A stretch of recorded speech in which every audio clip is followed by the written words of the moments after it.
Hey guys, welcome to another episode of El Jefe's Shop Shop. Today's episode is a bit of a how-to video and I'm going to make a light box. So today I'm going to be making a light box which I used for tracing.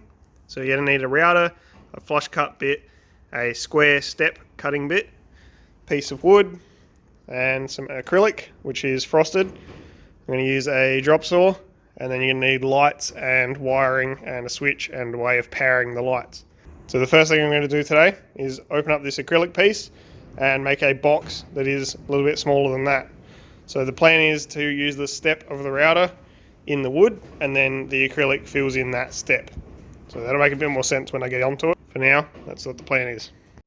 So I've just unwrapped the acrylic and taken a little corner off so you can see it's frosted, which is perfect. So that's to diffuse the light so the light doesn't come straight through the clear plastic. With it being frosted, it hits the plastic and sort of spreads out across the whole sheet. So this is supposed to be 400 by 600, but I'll get the actual measurements and write them on here, and then we'll go to the frame. So it turns out this acrylic sheet is actually 400 by 600, which is excellent. Most things say that they're a size and they're within 10 mil. So that's good. So now I'm going to cut up this piece of wood, but first I want to do a test with the router just to make sure I get the depth right. So I'll just put the stepped bit in the router. So as you can see, it's going to cut away this section here, and this bearing here will run along the timber, and it will leave a step where my finger is. So I just want to give it a little test, just an inch or so. So I just want to make sure I got this set up right, so that when I cut the plank to length, I've accounted for the acrylic correctly. So I've just done a small test here, and you can see there's a step now in the wood. So what I want to do is I want to have this plank this way, and the acrylic sit into this groove here. So when I'm cutting the plank to length, I'm going to make it this much longer than the acrylic is on either side, and then the acrylic will sit nice and flush in here. So I've got the 4 pieces cut to length, so now I'll just put them into formation and I'll show you how it fits. So here's how the 4 pieces go. So you can see the longer ones are to the ends, and then the shorter ones are inside the longer ones, so they don't go on the end of the long ones, if that makes sense. The plan is to fix the frame together, then use the stepped router bit to cut a channel all the way around, and then the acrylic, which is sitting on top, will sit into that step. So I've gotten 3 sides of the light box put together. So all I've done is put 2 screws in the corners. So I measured 1 centimeter from the end because the wood's 2 centimeters thick, and then 2 centimeters from the end of here and 2 centimeters from here. So pretty easy. And then I've run a drill bit through here and a drill bit through this piece of wood here, and screwed it all together. So I'll just do that last side and then show you the finished result. So here is the marking out process. So I've just done 3 dots, one there, and one there, all 1 centimeter off this edge here. Then use the ruler to line those 3 dots up as best I could, and then drawn a quick line, then measured 2 centimeters off of here along that line, put a dash, and the same on this side, put a dash. So now I'll just drill a hole through both of these, and then into this piece of wood here, and run a screw down that way. So I've just marked out the other side and drilled the holes. So my cheat is, because I only have a texter at the moment, I don't have any pencils, mark it on this side, drill through, flip it over, and then you can put your screws in from this side and you don't have any marks from the texter. So here is the frame all screwed together. So just 2 screws in each corner. That's the shape of the light box. So now I need to get the router and put in the step around the edge for the acrylic to sit into. So that was the part I was dreading the most, but it seemed to go pretty well. So we've got this nice little step in here now for the acrylic to sit in. So the only thing I may have to do is round the corners of the acrylic so that it sits in these corners nicely. Let's give that a test now. So you won't be able to see properly, but you can kind of imagine the corner there, and the square of the acrylic is a bit too much. So if I slide the acrylic across slightly, you can see that the width is correct, and then if I rejiggle it, you can see that the length is correct as well. So I just need to take the corners off, and then it should fit in nicely. So the way that I'm planning on copying these corners is to get a socket that fits into the corner nice and snug, and then go to your acrylic, put the socket on the corner, make sure it's up against both edges, and then take off this section just here around the corner. So I've traced the socket onto the corners. Now just use the flap disc on the grinder to round them off. Probably not the best way to do it, but it worked perfectly fine. So now let's test fit this in the frame. So as you can see, that fits in the frame really well now. So I'm just going to put the acrylic to the side and grab a piece of 3mm MDF and nail that to the back of the frame. So I've just gotten my piece of MDF. So I got a piece that was bigger than the acrylic, purely so the overlap of the frame wasn't an issue. And I've also got a pile of spare IKEA nails, which I'll use to attach that MDF to this frame in a minute. So another thing I bought was this AC adapter to 12 volt to 5 amp from 240 volt. And a switch, which I forgot about. So this one's just off of the K55. This is one of the switches that the previous owner put in. So I just want to make a notch for this wire before I put the MDF on. Put that in and then put the MDF on and use the nails. So just on the back side of the frame here, I've used a drill and just worked my way into the wood a little bit. So you can see this small crater here. So the idea of this crater here is with the power plug, sits in there and it's flush across the top. So when I put the MDF on, this will have a nice secure little spot for the power cord. So now I just need to drill a hole for the switch and then we can put the MDF on. So I've just drilled a hole for the switch and you can see the crater for the cord a bit better now as well.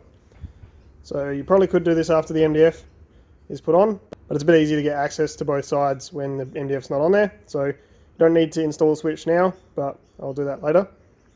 But it's easier to drill the hole now rather than later. So onto the MDF. So I'm just getting ready to set the MDF up now. So I've got some small IKEA nails or just thumbtack type nails, a hammer and the power cord. So what I want to do with the power cord is put it on the outside and just lay the end of it in that groove we made, so that when this MDF is nailed on, this is on the inside and the rest of it is on the outside.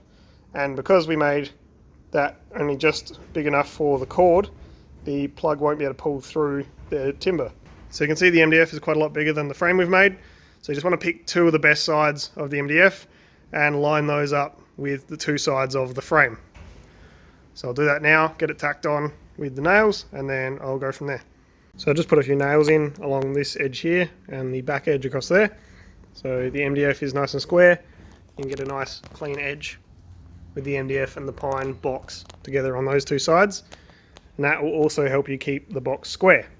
So the next thing I need to do is cut off my excess MDF and then run along with the nails again, and then we'll be all done. So what I'm going to try and do, which I'm not sure will work, is get the flush cut bit on the router, turn this up the other way around, then run the flush cut bit on the router along this edge here and along that edge there, pushing down on the MDF slightly to keep it nice and square and nice and level.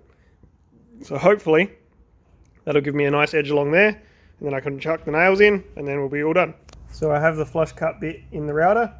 So the idea of that is the bearing here runs along the pine frame, and this tooth here, or this blade or whatever you call it, runs along the MDF and cuts it out. So I'm going to try starting here, run all the way along here, and then up the back. But I'll probably do it in two sections. So that actually worked really well. The MDF cuts super easily, so that was a lot easier than I thought it was going to be. I did one long pass along the long side, and then just cut off the short side, and then went back and trimmed up the short side with the router again. So now I'll just run a line of nails along here and along here, and then we'll be good to proceed. There we go, so we've got all the nails in. So I just want to make a note that I've put a nail either side of this wire here, so that this piece doesn't lift up and the wire can just pull out. On to the next stage. So you can sort of see the box coming together now.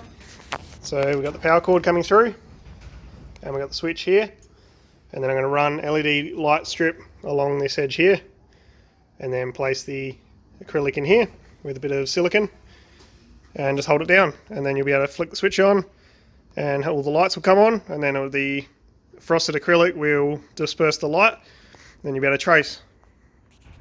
So for now, what I'm going to do is just clean up these edges, just give them a quick sand, just clean everything up. So I haven't got the light strip yet, that's still in the post. So the second that gets here, I can run the lights, glue the top on, and we'll be done. So eBay let me down, and I had to buy this LED light strip locally. but I got 5 meters for $25, whereas I bought 2 meters on the net for $15. So the other stuff hasn't rocked up in time, but if I do get it, then I'll use it for something else. But for now, I'll use this, and I'll have heaps left over. So this is just LED strip. It's got 3 LEDs. You can cut on each of these copper terminals, so every 3 LEDs. And then it's got a sticky backing on the back of this. So the plan is to use the sticky back on this to stick it to the inside of the box, wire it up to this switch and wire it up to this terminal here, and then put the acrylic on top, and then you'll be able to turn on and off the light box. So I'm just going to wire this up now. I'm just going to test for everything, get this to turn on and off, and then I'll solder it all in. So it's a pretty simple circuit. You've got a positive and a negative down here. So the positive goes to the switch, and then continues through the switch when it's on to the positive of the LED strip. That then goes through the LED strip, turns it to a negative. The negative goes to this terminal down here. So switch the switch, and the LEDs come on and go off as well. So I'm just going to finalize this wiring, go inside, hot glue this down, run this around the sides, and we'll be good to go. So I've soldered all the joints together and just hot glued them down. And then this strip along here, I've had to use double-sided tape because the original sticky stuff just peeled off and didn't do anything. So pretty much done now. Just got to put the lid on, and I'm going to use a little bit of double-sided tape as well so it's not firmly fixed, just in case something goes wrong here, or maybe use it as storage later. So I've just put the top back on and plugged it in and taken the protective coating off. So here we go. Perfect. So I'm just going to see how it works now and give it a test run. So you can see the LFA Shop logo here. You can't really see through the paper. You probably could trace it if you were in a pinch. But now with the light box, it's much easier. It looks quite painful on camera, but it's not too bad in person. You can see it really clearly. So this is the main reason I've built this light box. So Emily was tracing this the other day. So she uses this shrink plastic and makes earrings and jewelry and stuff. So you can't really see it too well. It's not too bad at the moment because we've got the LEDs on in the dining room. But the other day, during the day, Emily had it against the back window, trying to hold it all together and trace it through it. But with the light box, you can see perfectly clearly now. So this will work in the middle of the day as well, so she won't have to get up. She can just sit there, do her arts and crafts, and trace as much as she wants. And the other thing is, if we go to a stall, to a fair or something, she can use this on the stall and write on the acrylic as a big sign and have it backlit. So pretty cool. Thanks for watching, and I'll see you next week.